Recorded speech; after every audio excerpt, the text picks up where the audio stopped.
Hello everyone, back tuning in today's second video. Do USA forecast for today's second video. So as always on Wednesday, having a look at the weather for the next 10 to 14 days for the United States. We'll have a look at CFSV2 as well for the next 4 weeks, which will take us into early March. And I shall get on with that for you very shortly. Just say that Snowwatch has been released. So there is going to be some more snow around over the next few days. Although the emphasis is shifting now more and more towards dry and cold weather. With severe night frosts, but there will still be some snow around in place, so have a look at Snowwatch and see what's going on.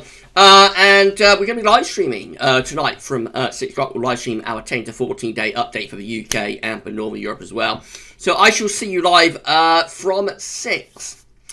Just say that USA forecasts are YouTube exclusives. So if you want to be notified when we release these videos every Wednesday, you will need to be subscribed to our channel. Thank you so much, everybody.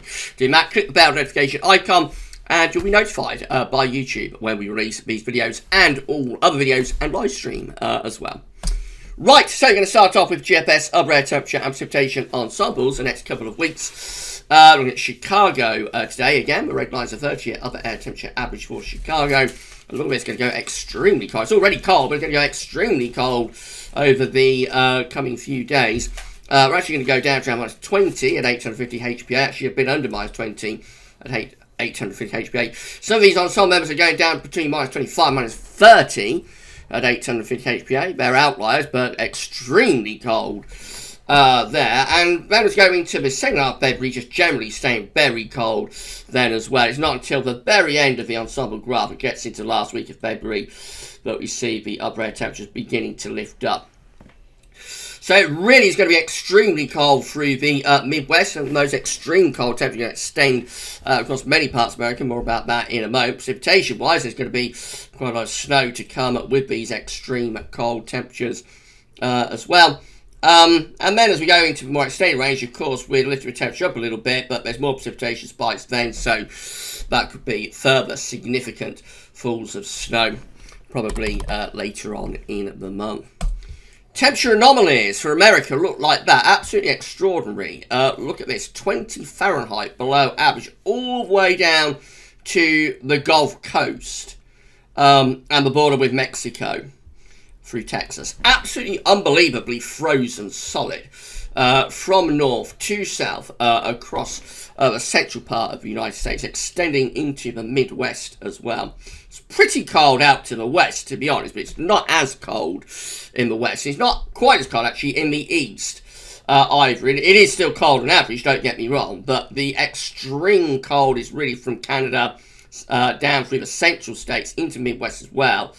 And then extending down into the central southern states, such as Texas, for example. I can't remember seeing the temperature anomaly as extremely cold as that from north all the way down to the Gulf Coast. That is quite amazing. And, you know, absolutely extraordinary to see that extent of cold from north to south through those central states. The far southeast, if you want some warmth, if you're watching this in America, if you want some warmth, head down to Florida. A little bit warmer than average there. So the Sunshine State doing okay, but otherwise it really is a very frozen scene from the 10th to the 18th of February.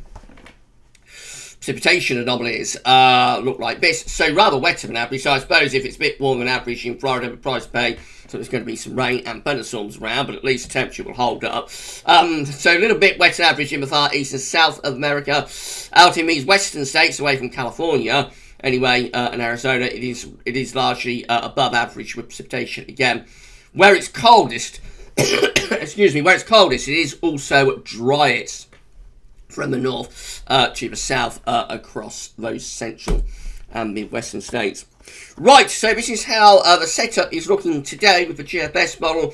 Extreme cold temperatures away to the north. They're going to plunge southwards at any time. Otherwise, we've got this ridge extending in from the northwest through these central states. The upper air temperatures show things up better. So extremely cold temperatures in Canada. Those are pushing through into these northern states and beginning to head southwards. In the southern states, the temperature is still holding up okay at the moment. But of course, we know that a big plunge is on the way, even down into the Gulf Coast of Texas, for example. Very cold in the northeastern part of America as well, not as cold in the southeastern part, and out in the west. The upper air temperatures aren't too bad, but it will be quite cold, I think, in the west due to quite a lot of anticyclonic weather and about ridge of high pressure. So that's how we look as we go through into tomorrow. So by then, we're beginning to push these very cold temperatures further south, and that continues into Friday as well. This trough of low pressure sinking in from Canada into these central and midwest states. At the same time, the east is pulling up some slightly milder air from the south, actually away from the far northeast, anywhere it's quite cold. So the upper air temperatures look as we get through into Saturday. So again, extremely cold through these, dangerously cold, absolutely unbelievably cold through these northern states over towards the Midwest. Becoming milder through the eastern seaboard states away from the northeast, anywhere where it's pretty cold. Of course, along the boundary, there's bound to be heavy snow through this area just here. Where we've got the boundary between the milder air, so that's around there.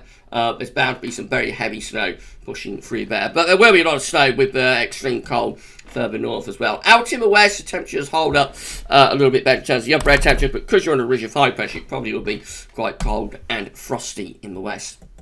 Further on into the weekend, those bitterly cold northern winds extending further and further south as well. This low pressure is developing just here and beginning to push that very cold air further over into the east. Got a ridge developing over those extreme cold temperatures through those central states. Look how far the cold air has plunged even into the south. So that's like the border of Texas and the Gulf of Mexico just there. And the minus 15 Celsius ice thermometer is even digging in through there. These are extraordinary charts, and those extreme cold temperatures are pushing further eastwards and northeastwards as well, squashing out these milder temperatures down towards the southeast. But you see Florida looks quite hot. It does look quite hot down in Florida. I would imagine temperatures are at least into the low to possibly mid 20s Celsius. Out in west, the upper air temperatures look okay, but you continue to be under a ridge of high pressure there, so probably frosty conditions. We go on into the early part of next week, and we're basically saying very cold across many parts of America into next week. The black lines of jet stream, that's going a long way southwards, allowing those really cold temperatures to dig southwards. Through the week, we probably get a little bit of moderation of those extreme cold upper air temperatures. They probably start to lift back northwards again. So the worst of this freeze-up is going to be over the weekend and into the early part of next week, I think. By the middle of next week, probably starting to see those extreme cold upper air temperatures beginning to lift back northwards towards Canada again.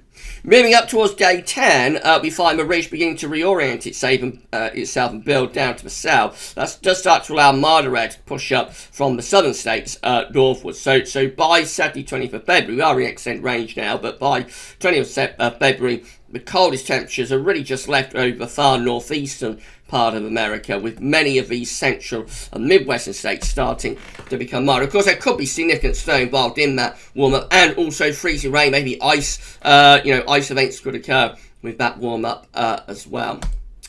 And then heading on towards the end of the GFS run, we find this low pressure moving in from the north again. That pulls some colder air back into the north, but most parts of the states turn milder for a while anyway. And then this low pushes over towards the east side of America, starts to pull colder air down from Canada once again as we get in towards the extended range, but nowhere near as cold later on in February as it will be, later this week through the weekend into the early part of next week, where it really is quite extraordinary from the freeze-up that's going on there.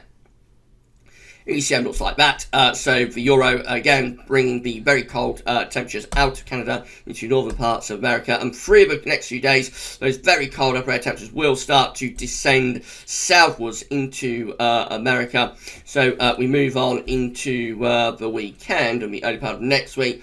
Not just quite as extreme with this as like the GFS is, actually.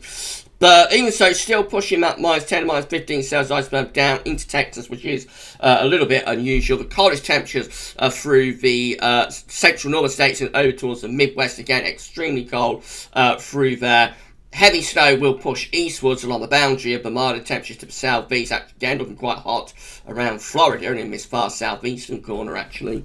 A little bit of a heat wave there. And in the boundary, there will be, there is going to be like some very significant snow with the boundary between the extreme cold to the north and those hotter temperatures out in the southeast or down to southeast. In the west, it's a much quieter scene. Upper air temperatures don't look too bad, but I think there will be a lot of frost and quite cold weather in the west. We move up towards the middle of next week, and again we've got this area of low pressure here around the Midwest that will be continue to pull in these very cold upper air temperatures into these Midwestern and central states. At the same time, it gets a bit warmer up the East Coast. The GFS does not show the extent of this warmth running up the East Coast through the middle of next week. The GFS is generally quite frozen, I think, towards the seaboard by the middle of next week, so big difference there for those eastern coastal states. And then we finish up looking like that as we get to day 10. So by then the coldest temperatures are in the north and in the northeast, begin to get a little bit milder perhaps out in the central part of the Midwest. Not too bad going over towards the west coast. Down towards Florida, again the very warm conditions continue down there. I'm not sure the ECM Euro is quite as extreme as the GFS with this northerly plunge. Lastly, CFSV2, so these are 500 millibar heights break down into week periods. The first week period will take us from the 9th to 15th of February. The coming week we'll have the high pressure blocking around Greenland and Canada, which forces the jet stream and this trough of low pressure southwards, bringing those bitterly cold temperatures in from Canada with that trough of low pressure.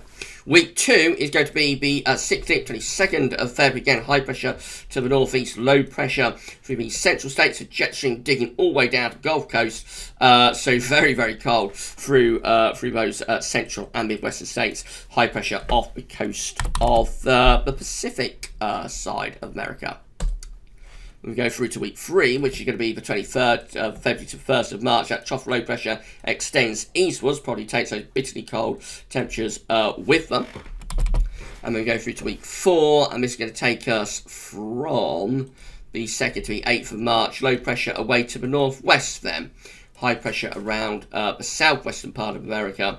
Possibly just allowing the jet stream to begin to lift a little bit further northwards, maybe becoming a little bit less cold into the beginning of March. Temperature anomalies for week 1 are going to be looking like this. Hang on, I'm going to have to go back to that. So where are we? That's that. Temperature anomalies for week 1 going to be the 9th to the 15th of February. Are looking like this. Very cold for many of these central, northern and midwestern states. Not as cold in the far east, actually quite hot in the southeastern part of America. And not too bad in the southwest as well, but I think you have to factor in that there could be some quite significant frost as well there. Week 2, look at the extent of the cold in week 2, 16th, 22nd of February, extremely cold, right away from the east coast all the way back to the northwest. It's only really like California, and that looks a little bit milder, and possibly into Florida as well. But even into northern Florida, by week 2, we're starting to dig some colder air in. But most of those states are absolutely frozen in week 2. Very extreme cold then. Week 3 is 23rd of February to 1st of March. Still looking really frozen across most parts of America, particularly the east and northeast and back into the Midwest as well, just the far southwest. Again, looking a little bit warmer and around Florida as well. The cold temperature extending down all the way to the Gulf Coast. And week 4 is not quite as extremely cold, but still generally quite cold from northwest to southeast. So still cold then. Becoming a little bit warmer though, a little bit hotter in the southwest. And still not looking too bad around Florida either. And then finally, precipitation. This is how week 1 precipitation looks, 9th to 15th of February. Significantly wetter than average in this southeastern corner. So although temperatures are holding up okay for Friday, there's going to be a lot of heavy rain and thunderstorms around. Becoming increasingly wet up the eastern side, of course. There's going to be a boundary between the very cold weather and the hotter weather in the far southeast. In that boundary, there will be very significant snow through those eastern states. Further northwest, so it's a bit wetter than average in the far northwest, drier than average in the southwest, and through the Midwest. I mean, near normal precipitation, but of course there it is going to be absolutely frozen solid.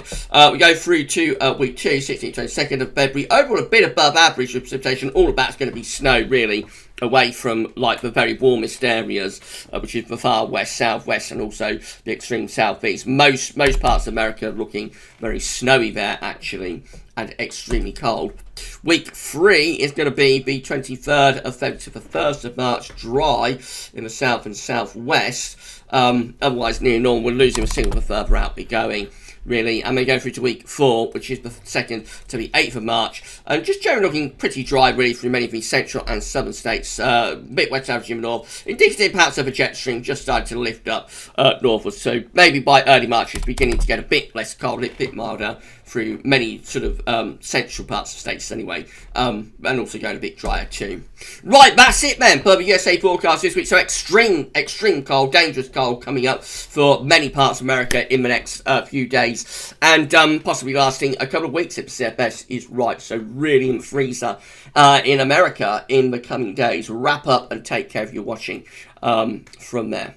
Okay, we'll do it all again next Wednesday. If you enjoyed the video, please like and make sure you subscribe to our channel. Tell us in the comments what you think. We're going to be back at 6 o'clock with our Wednesday live stream. So I shall see you then live at 6, and we'll be live streaming the 10 to 14 day update for the UK and for Northern Europe as well. For this USA forecast, that's all for now, and thanks for watching.